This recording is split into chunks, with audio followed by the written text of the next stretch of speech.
ഭരണത്തിൽ ഞാൻ പറഞ്ഞില്ലേ, ഞാനോ എൻ്റെ അച്ഛനോ എടുക്കുന്ന ഒരു സിംഗിൾ ഡിസിഷൻ അല്ല പാലാ മുനിസിപ്പാലിറ്റിയിൽ നടക്കുന്നത്.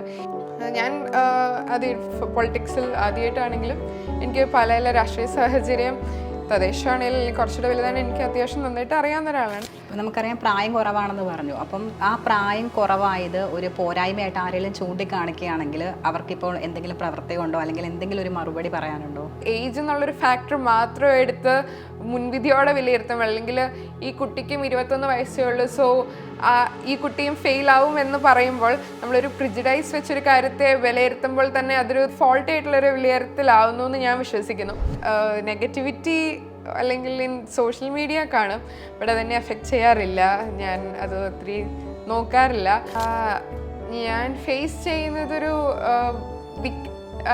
കമ്പാരിസൺ ഇസ് വിത്ത് 200ത്തിലെ എക്സ് മേയറോ ആയിട്ടാണ്. സിമിലർ സാഹചര്യങ്ങളിൽ അല്ലെങ്കിൽ സെയിം ഏജ് ആയിട്ട് വന്ന ഒരാളുടെ ഇതുമായിട്ട് കമ്പയർ ചെയ്യുമ്പോൾ അങ്ങനെ ഒത്തിരി ക്രിറ്റിസൈസും ഫേസ് ചെയ്യുമ്പോൾ ഞാൻ പറയുന്നത്, നമ്മൾ അവിടെ ഇപ്പോൾ ഒരു പൊളിറ്റിക്കൽ സിനറിയിൽ ഒരു ഫെയിലിയർ സംഭവിക്കുമ്പോൾ അവിടെ അതിന് പല റീസൺസും കാര്യകാരണങ്ങളും ഉണ്ടാകാം. ഭരണം ആയിട്ടുള്ള ഇതിനകത്ത് മുനിസിപ്പാലിറ്റി ഈസ് വർക്കിംഗ് കുഴപ്പമില്ലാണ്ട് തന്നെ ഞങ്ങൾ കുറച്ച് ചെറിയ ബേസിക് ഫണ്ട് ഇഷ്യൂസ് ഉണ്ട്, അതൊക്കെ അഡ്രസ്സ് ചെയ്യണം. പേഴ്സണലായിട്ടുള്ള അല്ലെങ്കിൽ ഒരു ആഗ്രഹമാണ് നമ്മുടെ ഗവൺമെൻറ് ഹോസ്പിറ്റലിൽ കുറേ കൂടെ മോഡേണൈസ് ചെയ്യണം.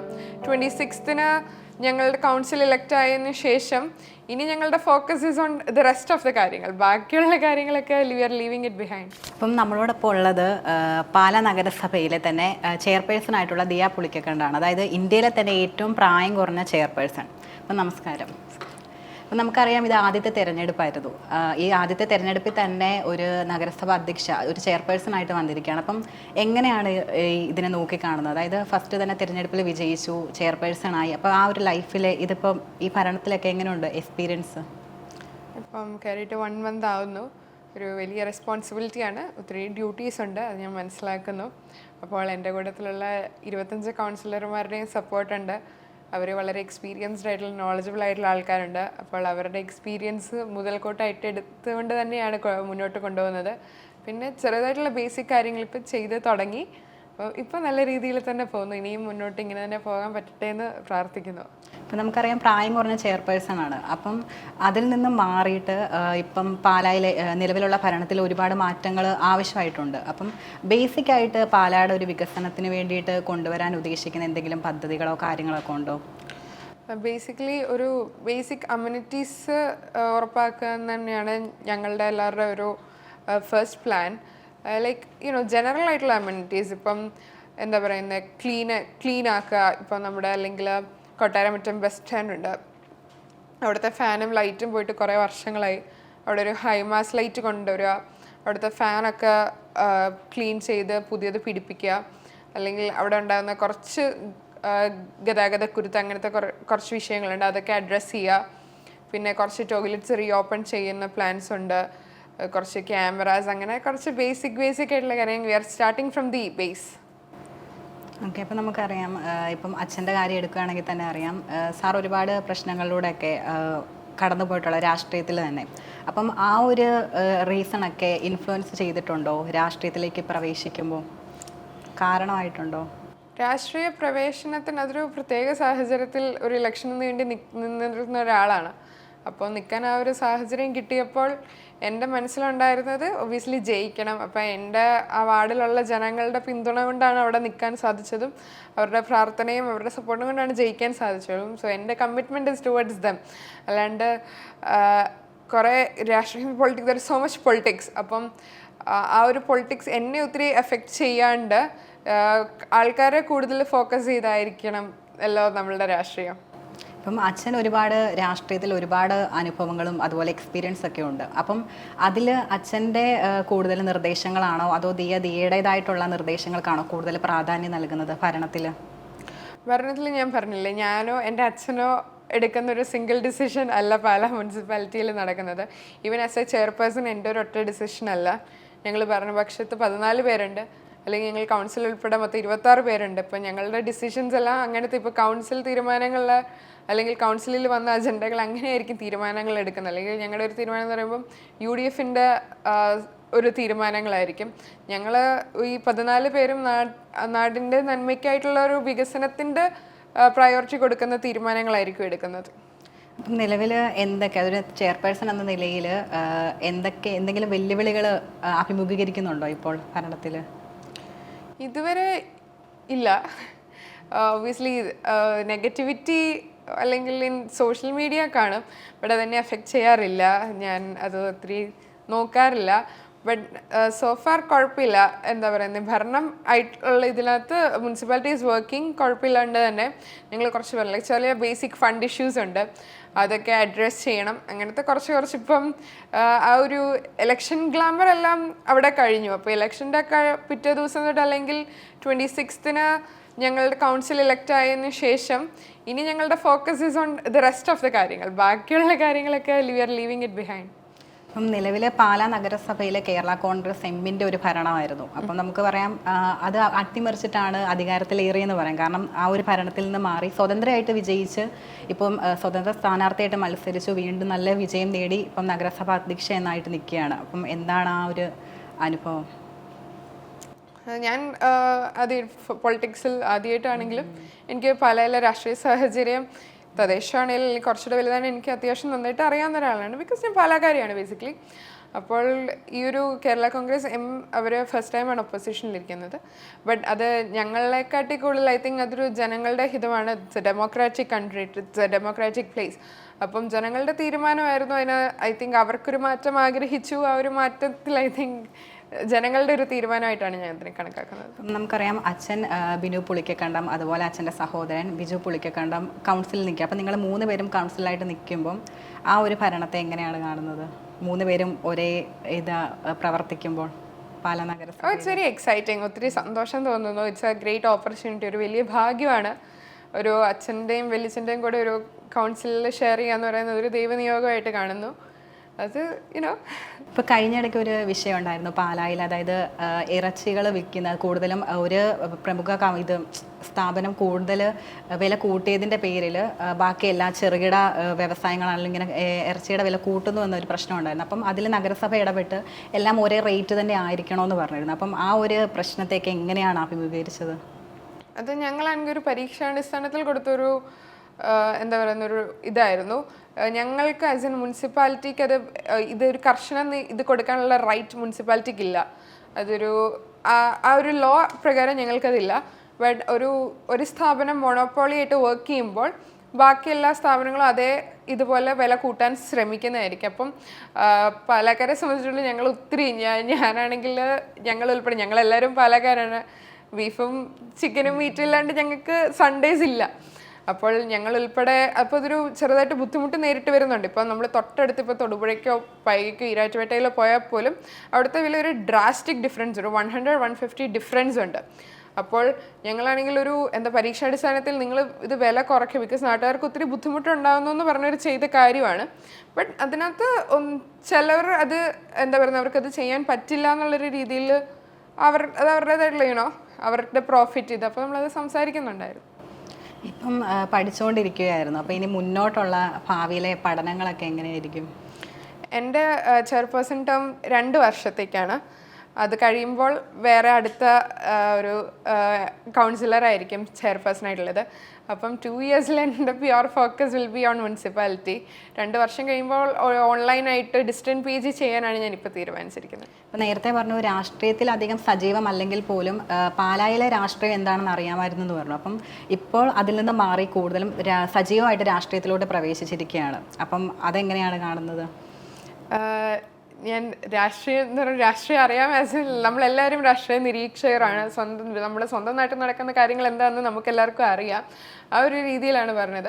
സജീവ രാഷ്ട്രീയത്തിലേക്ക് വരുമ്പോൾ ഈ നാടിൻ്റെ നമ്മൾ വെളിയിൽ നിന്ന് നോക്കിക്കാണുന്ന പ്രശ്നങ്ങളെക്കാട്ടി കൂടുതൽ എന്തോരം ഡീപ്പ് ആയിട്ട് അല്ലെങ്കിൽ ഇൻഡെപ്ത് പ്രോബ്ലംസ് ഉണ്ടെന്ന് നമുക്ക് മനസ്സിലാവും. അല്ലെങ്കിൽ നമ്മളിപ്പോൾ ഒരു കാര്യം കാണുമ്പോൾ ഇതെന്താ ചെയ്യാത്തതെന്ന് നമ്മൾ ചിന്തിക്കുന്ന ഒരു കാര്യം മുനിസിപ്പാലിറ്റിയിലോട്ട് വരുമ്പോൾ ഇത് ചിലപ്പോൾ നമ്മുടെ കീഴിലായിരിക്കില്ല. ഇപ്പോൾ ഉദാഹരണത്തിന് ലണ്ടൻ ബ്രിഡ്ജ് എടുക്കുകയാണെങ്കിൽ നമ്മളുടെ മുനിസിപ്പാലിറ്റിക്കല്ല അതിൻ്റെ ഓണർഷിപ്പ് വരുന്നത് ഗവൺമെൻറ്റിനാണ്, അല്ലെങ്കിൽ കേരള ടൂറിസം ഡിപ്പാർട്ട്മെൻറ്റിനാണ്. അങ്ങനത്തെ ഓരോ കാര്യങ്ങൾ നമ്മൾ കൂടുതൽ കാര്യങ്ങൾ അറിയുന്നത് അപ്പോഴായിരിക്കും.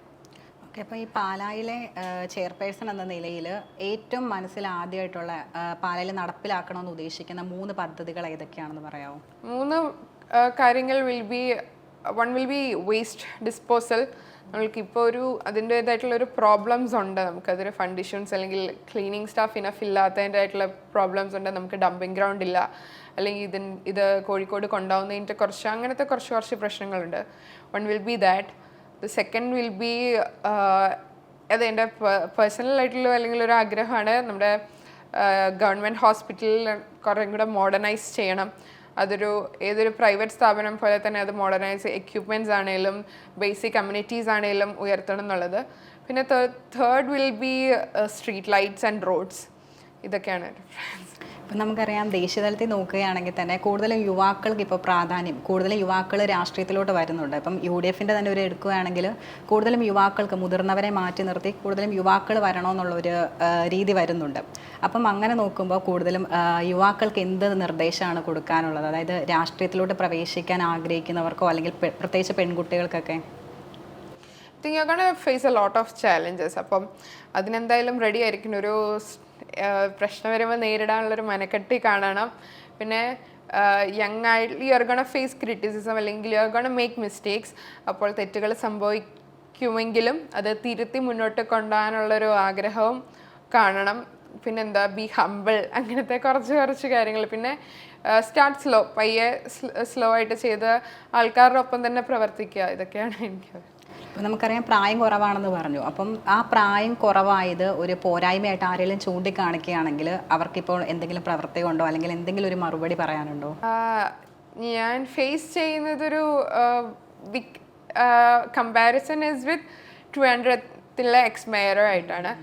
But that's a valid question to ask. Because ആ ഒരു സെയിം സിറ്റുവേഷൻ, സിമിലർ സാഹചര്യങ്ങളിൽ അല്ലെങ്കിൽ സെയിം ഏജ് ആയിട്ട് വന്ന ഒരാളുടെ ഇതുമായിട്ട് കമ്പയർ ചെയ്യുമ്പോൾ അങ്ങനെ ഒത്തിരി ക്രിട്ടിസൈസും ഫേസ് ചെയ്യുമ്പോൾ ഞാൻ പറയുന്നത്, നമ്മൾ അവിടെ ഇപ്പോൾ ഒരു പൊളിറ്റിക്കൽ സിനറിയിൽ ഒരു ഫെയിലിയർ സംഭവിക്കുമ്പോൾ അവിടെ അതിന് പല റീസൺസും കാര്യകാരണങ്ങളും ഉണ്ടാകാം.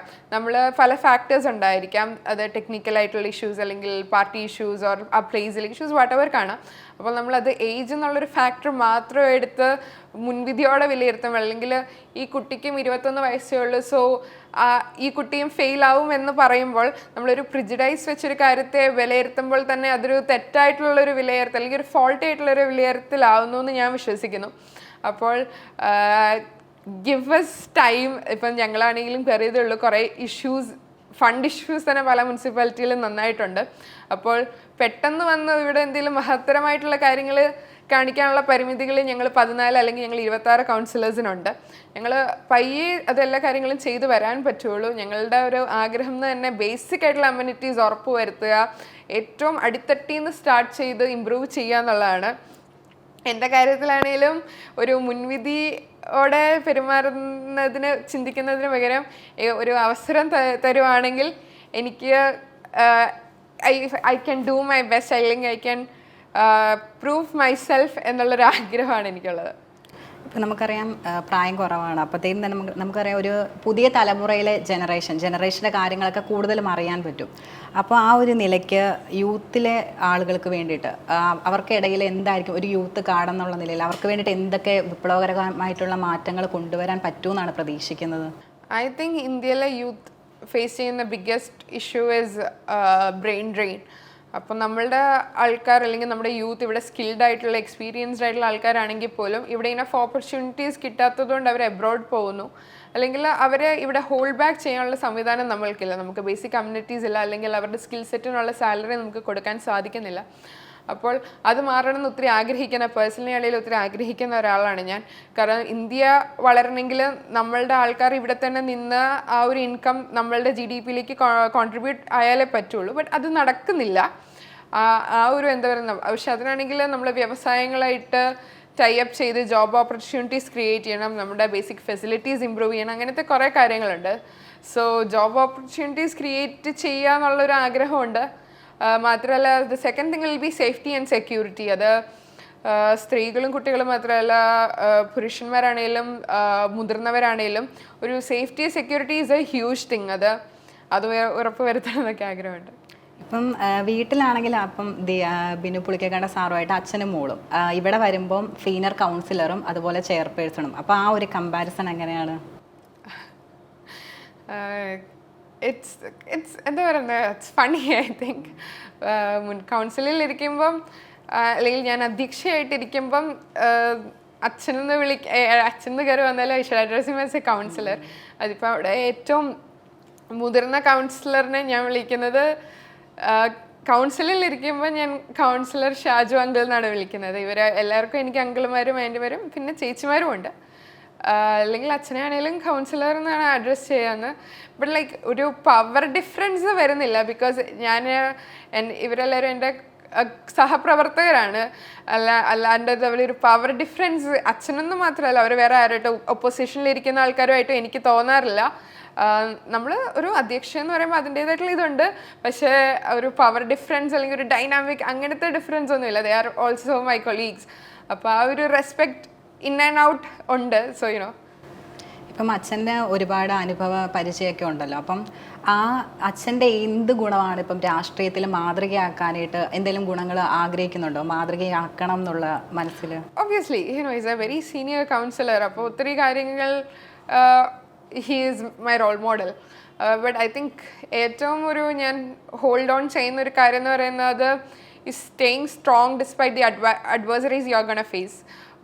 എന്ത് പ്രശ്നം വന്നാലും അത് നേരിടാനുള്ളൊരു ചങ്കുറപ്പ് തന്നെയായിരിക്കും ഞാൻ ഏറ്റവും കൂടുതൽ കൊണ്ടുപോകുന്നത് മുന്നോട്ട്. അപ്പം നിലവിലെ അതായത് കഴിഞ്ഞ ഇപ്പം ചെയർപേഴ്സണ് മുമ്പുള്ള ഒരു ലൈഫും ഈ ഒരു ലൈഫും ചെയർപേഴ്സൺ ആയിട്ടുള്ള ലൈഫും തമ്മിലുള്ള കമ്പാരിസണിൽ ഏറ്റവും കൂടുതൽ ഇഷ്ടം ഏത് ലൈഫാണ്? ആസ് യു സെഡ്, ലൈക്ക് ഒരു കംപ്ലീറ്റ്ലി ഡിഫറെൻറ്റ് ലൈഫാണ്. അപ്പോൾ ദിസ് ഈസ് സംതിങ് ദാറ്റ് എന്താ പറയുന്നത്, ഒത്തിരി ഡെഡിക്കേഷനോടെയും പാഷനോടെയും ചെയ്യുന്നൊരു കാര്യമാണ് ഇപ്പം.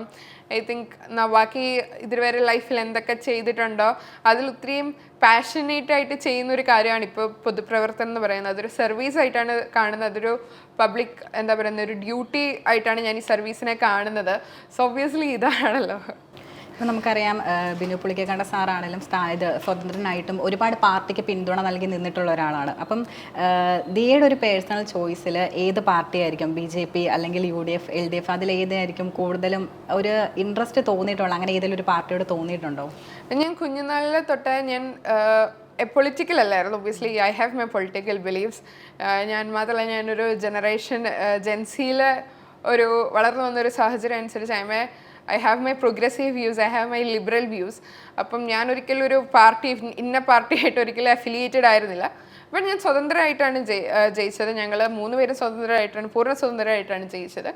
ഞങ്ങളിപ്പോൾ UDF-നോടെയാണ് പിന്തുണ നൽകിയിരിക്കുന്നത്. I have my own political believes and അതിപ്പം അലൈൻ ചെയ്ത് വരുന്നു may be with UDF. I'm in UDF right now, so I have my support is towards UDF. ഇപ്പൊ അടുത്ത നിയമസഭാ ഇലക്ഷൻ ഒക്കെ വരാൻ പോവുകയാണ്. അപ്പം അതിൽ ഏത് പാർട്ടി വിജയിക്കും എന്നുള്ള എന്തെങ്കിലും അഭിപ്രായം ഉണ്ടോ? Obviously, I think UDF will definitely win. I think പാലയിലാണെങ്കിലും 100% UDF ജയിക്കുമെന്നും അങ്ങനെ തന്നെ വരട്ടെ എന്നും പ്രാർത്ഥിക്കുന്ന, അല്ലെങ്കിൽ അതിനുവേണ്ടി വർക്ക് ചെയ്യാൻ പോകുന്ന ഒരാളാണ് ഞാൻ. മാത്രമല്ല ഫുള്ളായിട്ട് എടുക്കുകയാണെങ്കിലും UDF നിലവിൽ വരണമെന്ന് ആഗ്രഹിക്കുന്ന ഒരാളാണ് ഞാൻ. ഇപ്പം 2 വർഷം കഴിഞ്ഞ ചെയർപേഴ്സന്റെ പൊസിഷൻ കഴിഞ്ഞു. അപ്പം ഇനി അടുത്ത അത് കഴിഞ്ഞുള്ള പ്ലാനുകൾ എന്തൊക്കെയാണ്? I still B A councillor. ആ കൗൺസിലർ 5 വർഷത്തേക്കാണ്. 2 വർഷം കഴിഞ്ഞ് ഓൺലൈനായിട്ട് ഡിസ്റ്റൻറ്റ് PG ചെയ്യാനാണ് ഇപ്പം എൻ്റെ പ്ലാൻ. അതിനോടൊപ്പം തന്നെ പൊതുപ്രവർത്തനം മുന്നോട്ട് കൊണ്ടുപോകണം. സജീവമായിട്ട് തന്നെ ഇനി നിൽക്കും. 5 വർഷത്തേക്ക് എന്തായാലും ഞാനിത് എൻ്റെ ഒരു ഹ്യൂജ് കമ്മിറ്റ്മെൻ്റ് ആണിത്. So obviously I will be here.